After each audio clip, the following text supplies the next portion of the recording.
How's it going, folks? So thanks for tuning in to another episode of RC Exploits. So I'm sitting here with my latest project.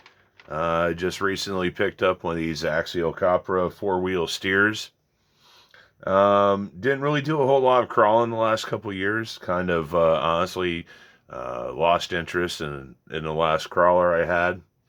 But the pendulum swung back the other way, and I decided to pick this thing up. It reminds me of a buggy I had in the past, and one that I kind of regretted selling, and that's part of the reason I picked one up. And I gotta tell you, when the original Capra came out, I was lukewarm on it at best. I was thinking about maybe getting a kit, but for some reason, just never pulled the trigger. So when Axial, dropped this new four-wheel steer version a couple weeks ago, it really grabbed my attention. They made some nice improvements and upgrades.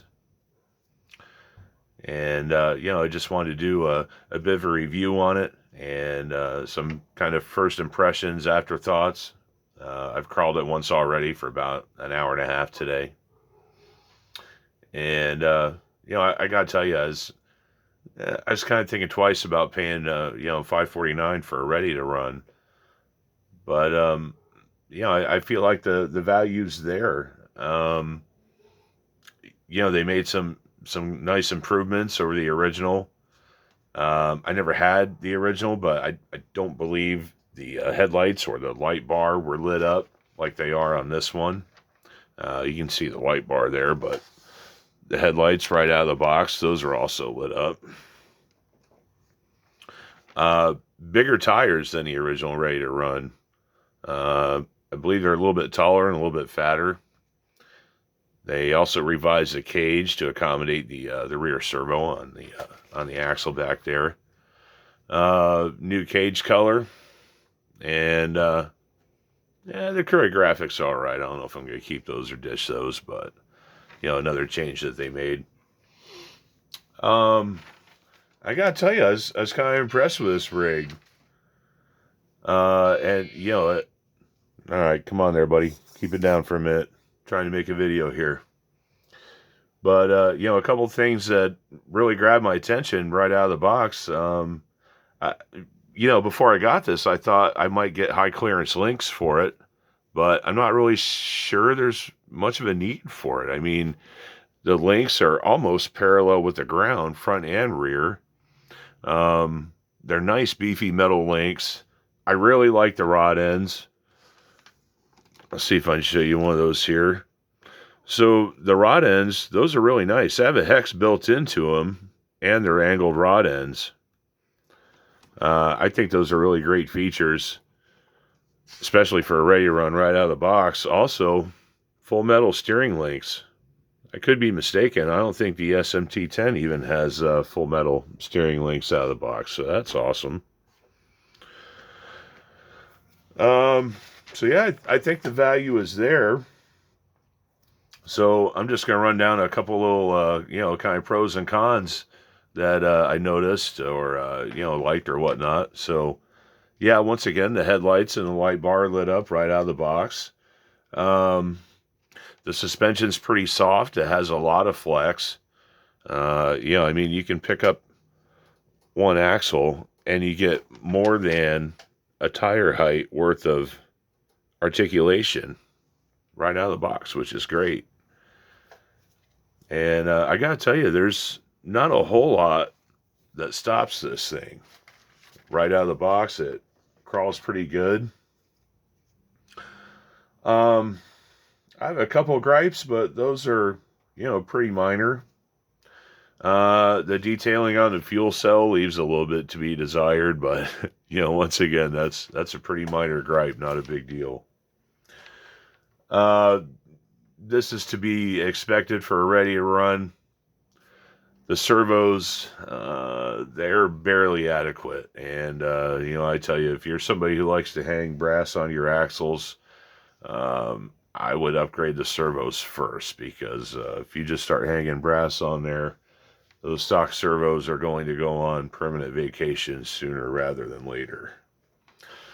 Let's see. The stock foams. The stock foams are a little bit on the hard side, I thought, to really get, some good tire, what do you call it? Get the tires that conform to the obstacle or whatnot, the rocks. But then again, if you, do put a little bit of brass on here, some portal covers or maybe some metal bead locks, the extra weight might help make those, a bit softer, make them conform better. Let's see. So, apparently, and I didn't know this before I ordered it, conventional bead locks don't fit. And what I mean is, if you have a conventional bead lock with an outer and inner ring, the inner ring, let me see, I've got one here, an old bead lock. If you have an inner ring like that, it's almost certainly not going to clear the portal boxes on this. So just be aware of that. If you want to change the wheels, you will need to find particular wheels for it that will fit it. Or you will need to, use like some offset SLW hubs or something like that. Let's see. So my biggest gripe about this thing, the drag brake is nearly non-existent. That's, I could put it in Star Wars terms. I find your lack of a drag brake disturbing. Yeah, that pretty much sums it up. There's a couple times where I was crawling and I had to lightly, I should say, lightly hold my finger on the trigger to keep it from rolling back or to keep it from rolling forward. Because if not, it would just roll right down an obstacle. And, again, if you're one of those folks who likes to put brass on there and add some weight, it's just going to roll down that much faster.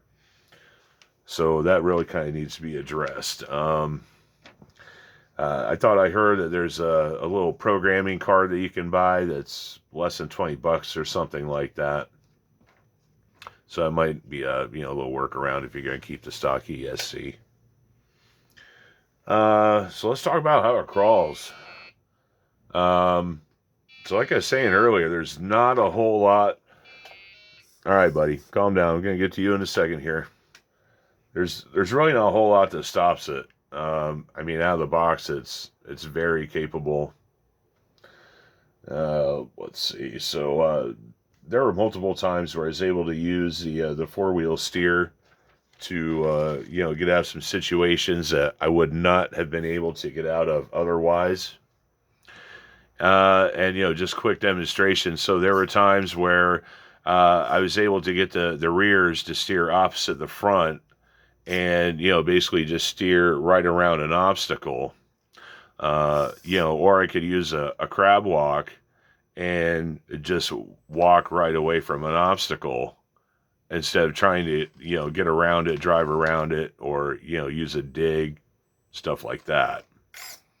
So, front wheels, or I'm sorry, the four-wheel steer, the rear wheel steer, it's pretty cool. I like it. Honestly, at first, I thought the buttons on the remote, there's some buttons on the remote right here that activate those, and it goes 2 steps either way, either 50 or 100%, either direction. So at first, I thought the buttons were a little bit gimmicky, honestly, but once I used it and played around with it, I liked it.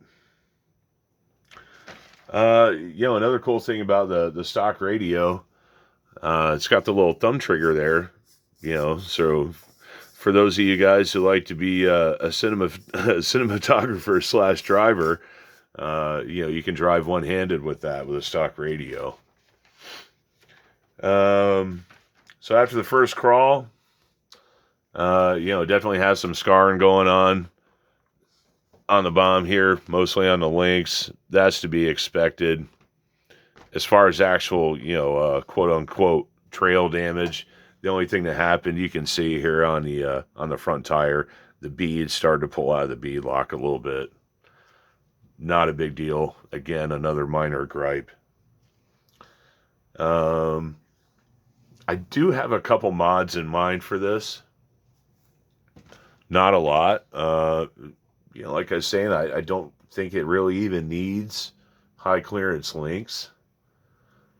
Um, I'm probably going to try and stick with the stock tires for now. They seem pretty decent. I was actually kind of surprised how much grip they had on rocks. I'm probably going to run some different foams. I'm looking into alt foams. That's ALT foams. Uh, I saw a video from Exocaged RC the other day, and they look like killer foams, and I'd really like to get a set. I do think it could use just a little bit more weight at the corners. So I'm going to try and see if I can get my beadlock wheels, the ones I showed you. I'm going to see if I can get those on there with some wide wheel hexes. I've got those on the way. I believe those are Samex. Let's see. I've also got on the way an underdrive ring and pinion for the rear axle. I think underdriving this thing will really help it grip the rocks better. The difference in tire rotation should help kind of stretch it out and keep it planted. But really, as far as mods, probably not going to do a whole lot. Again, the weak servos, the stock servos, those will have to get upgraded at some point. I might do some portal covers on it, but again, not a whole lot. One other quick thing I thought I'd show y'all. I guess it's not terribly hard to find a battery for these, but they have to be kind of small. So I picked up some batteries from my local hobby shop. I don't have any previous experience with these, but after one run, I'm pretty happy with them. So this is a Helios, and it's 3S 45C, as you can see, 1500 milliamp hour. Now, it's got an XT style connector, so I did have to get an adapter to run it in the old Capra here. But at only 1500 milliamp hours, and I should have timed it, but it gave me probably at least 45 minutes of runtime, and I still didn't even hit the low voltage on the LiPo, the low voltage detector on the LiPo. And those are pretty good little batteries. Like I say, I picked them up at my local hobby shop. They're only $22 a piece. And except for the length, they fit in there pretty snug. But they do fit. They give good runtime.